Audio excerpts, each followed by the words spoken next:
नमस्ते अस्तु भगवन् विश्वेश्वराय महादेवाय त्र्यम्बकाय त्रिपुरान्तकाय त्रिकाग्निकालाय कालाग्नि रुद्राय नीलकण्ठाय मृत्युञ्जयाय सर्वेश्वराय सदाशिवाय श्रीमन्महादेवाय नमः।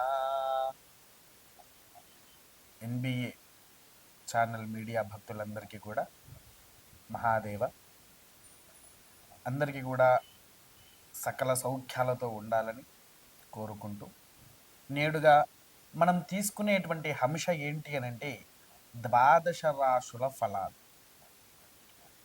12 రాశులు అంటే మనకి ఎన్ని రాశులు? మేష, వృషభ, మిథున, కర్కాటక, సింహ, కన్య, తుల, వృశ్చిక, ధనస్సు, మకర, కుంభ, మీనము.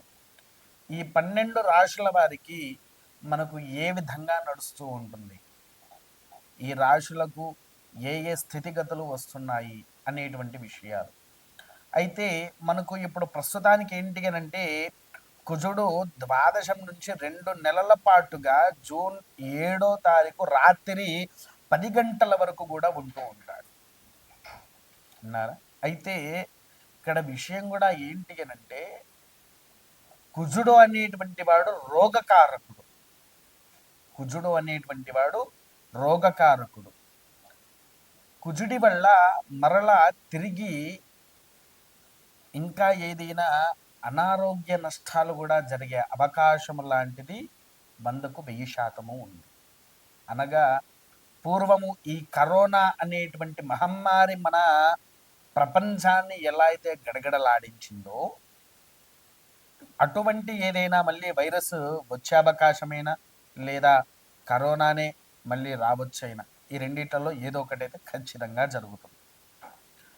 ఈ ప్రభావితం మనకు 2026 వరకు కూడా ఉంటుంది. దానివల్ల ఏంటి అనంటే కుజుడు మన యందున ఎప్పటికీ సానుకూలంగా ఉండేలాగా సకల సౌఖ్యంగా మనకు వచ్చేలాగా ప్రతి మంగళవారం రోజున ఏదైనా ఆలయానికి వెళ్ళి నవగ్రహాలు ఉండేటువంటి ఆలయానికి వెళ్ళి ప్రదక్షిణ గావించి కుజుడి దగ్గర ఎర్రబత్తులు వేసి నూనెతో దీపారాధన చెయ్యాలి.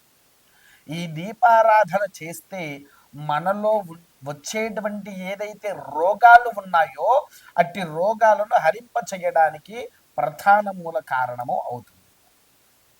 అంతేకాకుండా చాలామంది అభిషేకము దగ్గర కుజుడి దగ్గరకు వచ్చేసరికి పంచామృతాలతో అభిషేకం చేస్తూ ఉంటారు. కాకపోతే ఈ ఒక్కసారి నేను చెప్పిన విధంగా ఈ విధంగా చేయండి. ఏంటి అనంటే ఒక 1/2 లీటర్ ఆవు పాలైనా ప్యాకెట్ పాలైనా ఏదైనా సరే తీసుకోండి. తీసుకొని దాంట్లో 1/2 కిలో కుంకుమ వేసి ఎర్ర కుంకుమ వేసి బాగా కలిపి ఆ పాళ్లతోనే కుజుడికి అభిషేకం గావించండి. ఆ అభిషేకం చేసిన తర్వాత మీకు సకల యోగ్యత అనేది వస్తూ ఉంటుంది.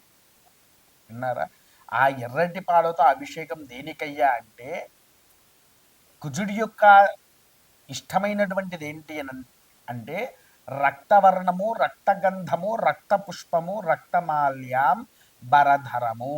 అంటే కుజుడికి ఎర్రటి వస్త్రాలు కానీ ఎరుపు రంగులో ఉండే పుష్పాలు కానివ్వండి, ఎర్రటి వస్తువులు ఏదున్నా కూడా ఆయనకు చాలా ఇష్టమైనటువంటివి. ఆయనకు ఆ ఎర్రటి పాలతో అభిషేకము చేస్తే నీలో ఉండేటువంటి రోగం నిరోధక అనేటువంటిది జరుగుతూ ఉంటుంది. అంతేకాకుండా ఆ రోజున ఈ ద్వాదశ రాశుల వారికి ఏది మేషము నుంచి మీనం వరకు కొద్దిగా ధన నష్టము కూడా ఉంటుంది. ఎందుకనంటే కుజుడు రోగకారకుడు ఒక్కడే కాదండి, ఆయన ధనపరంగా కూడా కొన్ని విషయాల్లో అధిపతి. అప్పులు బాగా అయ్యేటువంటివి, తెలియని ఖర్చులు కూడా మనకు అవుతూ ఉంటుంది. తెలియని ఖర్చులు అవుతూ ఉంటాయి, తెలియకుండా అప్పు చేస్తూ ఉంటాము. ఈ రోగకారకంలో హాస్పిటల్కని వాటికని మనం కూడా వెళ్ళేసేసి చాలా డబ్బులు కూడా ఖర్చు పెట్టడం జరుగుతూ ఉంటుంది.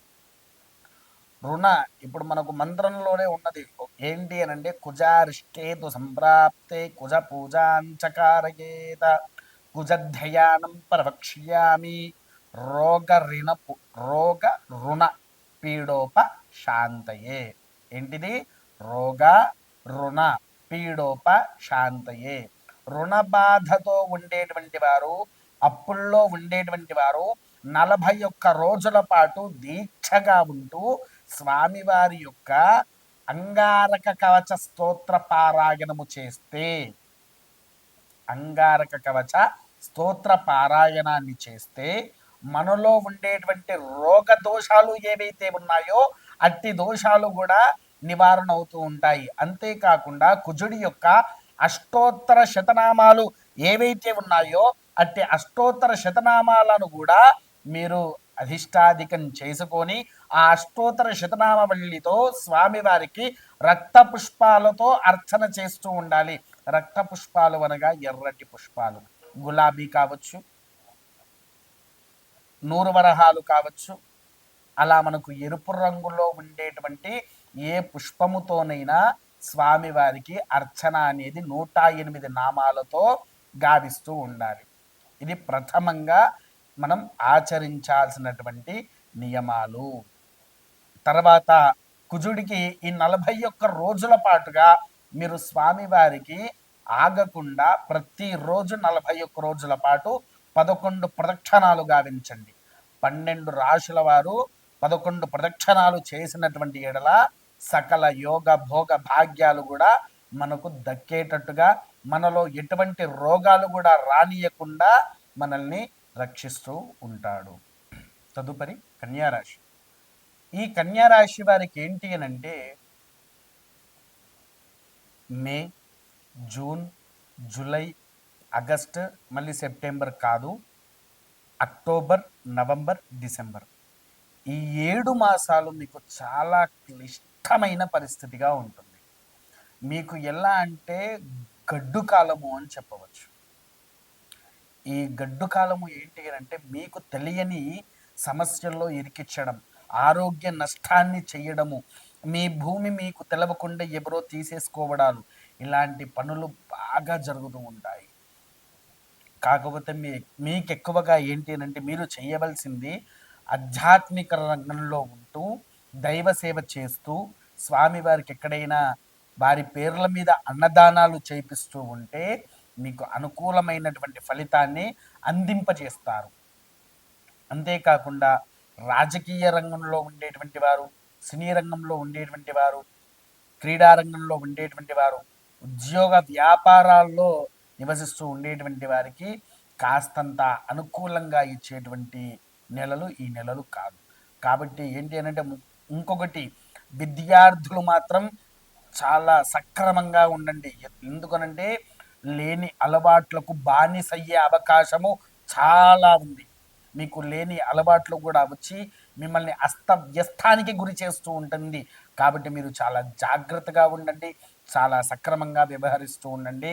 మీరు పిల్లల కోసము మొదలుగా నవగ్రహాల్లో ఉండేటువంటిది బృహస్పతి గ్రహం ఏదైతే ఉందో బృహస్పతి గ్రహానికి ఆరాధన చేయడం వలన ఆ యొక్క విద్యార్థులకు చదువు మీద ధ్యాస పెరిగి సకల యోగ్యత అనేటువంటిది ఇస్తూ ఉంటుంది. అంతేకాకుండా మిగిలిన వాళ్ళు, ఇది విద్యార్థులది కదా, తర్వాత మిగిలిన వాళ్ళందరూ కూడా ఏమి చేయాలి అని అంటే ఏదైనా దక్షిణామూర్తి స్తోత్రం చదువుకుంటూ గురు దత్తాత్రేయుల వారి యొక్క ఆలయం ఎక్కడుంటే అక్కడికి వెళ్ళండి.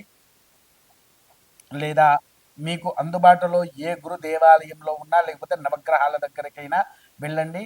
ఇవి కూడా ఏది కాకపోతే ఆదిదేవుడే సకల గురువు అంటారు శాస్త్రము. అందుకోసం ఆ శివాలయానికి వెళ్ళి స్వామివారికి ప్రదక్షిణ గావించిన మీలో ఉండేటువంటి ఆ యొక్క దరిద్ర దోషాలు కూడా తొలగిపోయి మీకు ఎటువంటి నష్టాన్ని కూడా రానియకుండా అభయహస్తముతో ఉంచుతారు. కాబట్టి అందరి యొక్క విధానాన్ని పాటించండి, సకల యోగాలతో విరుద్ధులతో ఉండండి. స్వస్తి.